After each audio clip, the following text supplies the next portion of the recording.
Herkese merhabalar. Kanalıma ve mutfağıma hoş geldiniz. Bugün sizlerle yapımı oldukça kolay, sadece 2 beze açarak kocaman bir tepsi dolusu çıtır çıtır el açması börek tarifi hazırladım.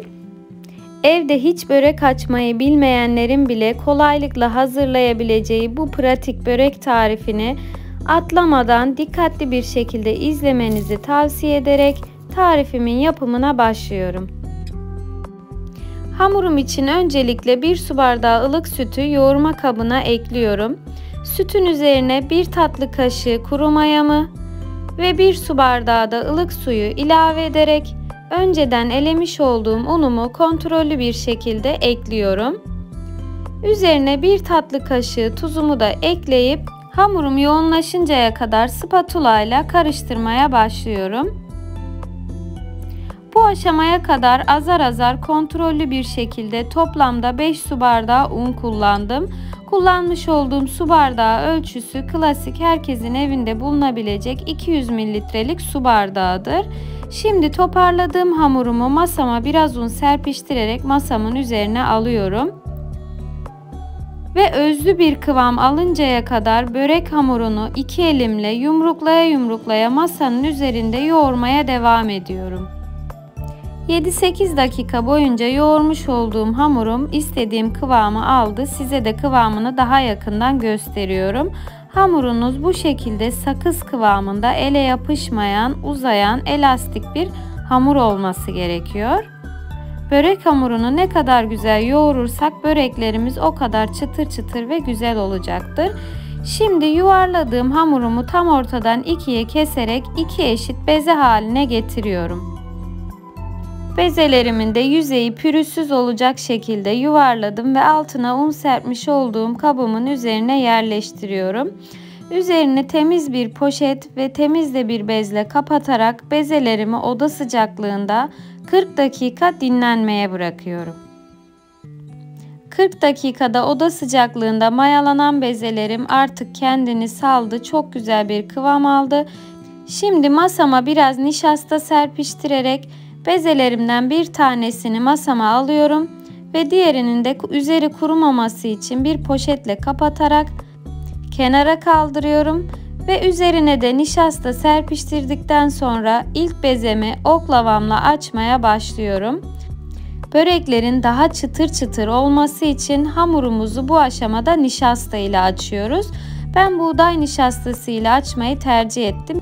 Sizler dilerseniz mısır nişastası kullanarak da hamurunuzu açabilirsiniz.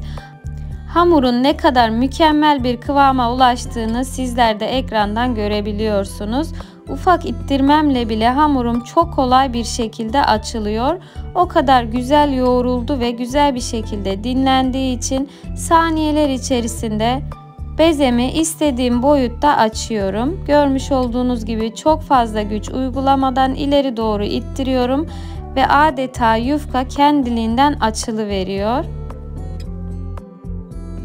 İlk yufkamı açabildiğim kadar büyük bir şekilde açtım ve şimdi önceden eritmiş olduğum 150 gram tereyağımı ilk yufkamın üzerine her tarafına gelecek şekilde güzelce sürüyorum.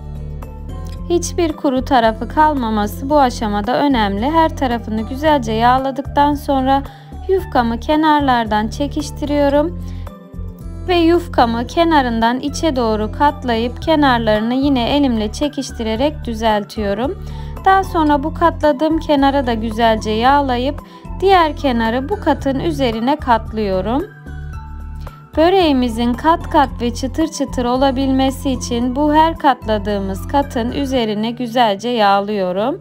Bu aşama gerçekten çok önemli. Ve son olarak yufkamı kenarlardan içe doğru katlayıp yine yağlayarak yufkama kare formunu veriyorum. Ve yufkamı böyle bir tepsiye yerleştirerek buzdolabına kaldırıyorum. İkinci yufkamı da aynı işlemlerle masamda açarak arasını güzelce yağlıyorum ve katlıyorum. Sizleri sıkmamak adına bu aşamayı hızlıca geçiyorum. Hazırlamış olduğum ikinci yufkayı da diğerinin yanına alarak üzerini kapatarak arasındaki yağ donuncaya kadar 40 dakika buzdolabında dinlenmeye bırakıyorum. Yufkalarım buzdolabında dinlenirken ben de böreğimin iç harcını hazırlamaya başlıyorum. Bir orta boy soğan ve bir sarımsağı yemeklik şekilde doğradım ve yağda kavuruyorum. Kavurduktan sonra üzerine 400 gram kıymayı ilave ediyorum. Kıymaların top top olmaması için kaşığımın arkasıyla bastırarak kavurmaya devam ediyorum. Kıymalarımın rengi tamamen döndükten sonra üzerine baharatlarını ilave ediyorum. Ben baharat olarak tuz, karabiber ve pul biber kullanmayı tercih ettim. Sizler bu aşamada dilediğiniz baharatı kullanabilirsiniz. Daha sonra biraz daha kavurduktan sonra iç harcımı bu şekilde hazırlayıp soğuması için kenara kaldırıyorum. Bu arada yufkalarım buzdolabında güzelce dinlendi, arasındaki yağ dondu. Hemen yine masama biraz nişasta serpiştirdikten sonra bir tanesini masama alıyorum ve elimle bu şekilde açmaya başlıyorum. Yufkamızı dikdörtgen bir biçimde açmamız gerekiyor. Bu aşamada merdane ile açmayı tercih ettim. Sizler dilerseniz oklava ile de açabilirsiniz. Ancak hamur gayet güzel dinlendiği için merdane ile de kolaylıkla açılabiliyor. Merdane ile açarken elimle çekiştirerek kenarlarını düzeltiyorum. Bu şekilde istediğim boyutta hamurumu açtıktan sonra böyle bir hamur kesme aparatıyla şeritler halinde 6 eşit parça olacak şekilde hamuru kesiyorum. Kestiğim hamur şeritlerinin içerisine hazırlayıp soğutmuş olduğum kıymalı iç harcımdan yerleştiriyorum.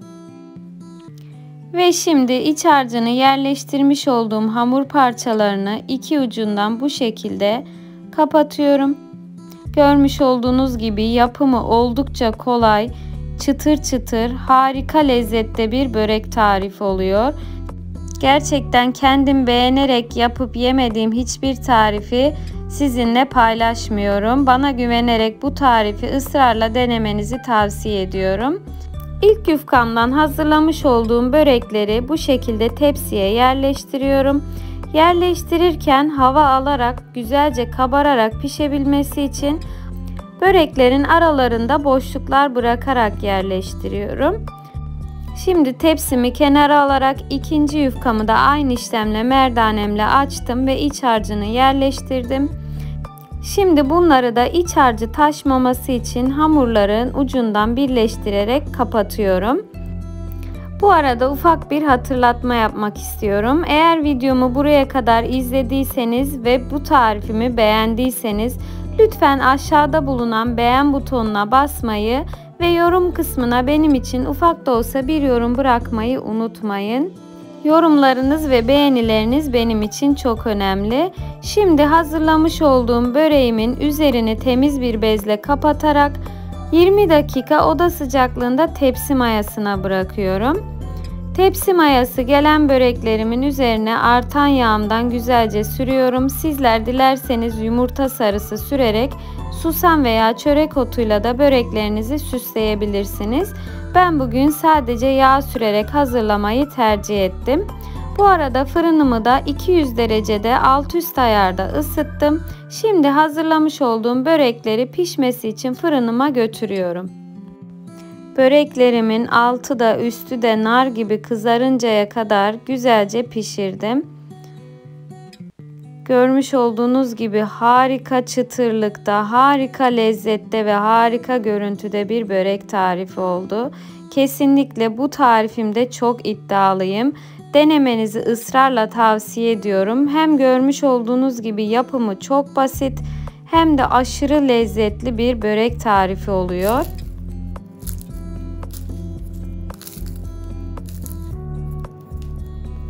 Sizler de ne kadar çıtır çıtır nefis bir börek olduğunu görebiliyorsunuz zaten.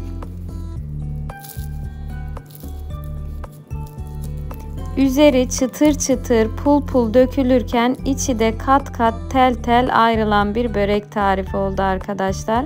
Hemen bir tanesini bölerek iç dokusunu da sizinle paylaştım.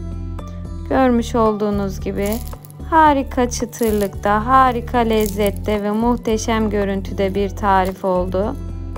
Umarım sizler de tarifimi beğenerek uygularsınız.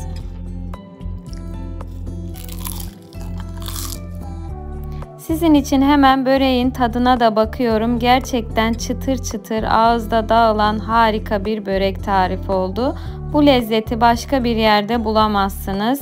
Eğer tarifimi sizler de beğenip denerseniz yorum kısmına benim için geri dönüşlerinizi yaparsanız çok sevinirim. Bir tarifimin daha böylece sonuna gelmiş bulunuyoruz. Beni buraya kadar izlediğiniz için hepinize teşekkür ediyorum. Sonraki tarifimde de görüşmek dileğiyle. Kendinize çok iyi bakın. Hoşça kalın.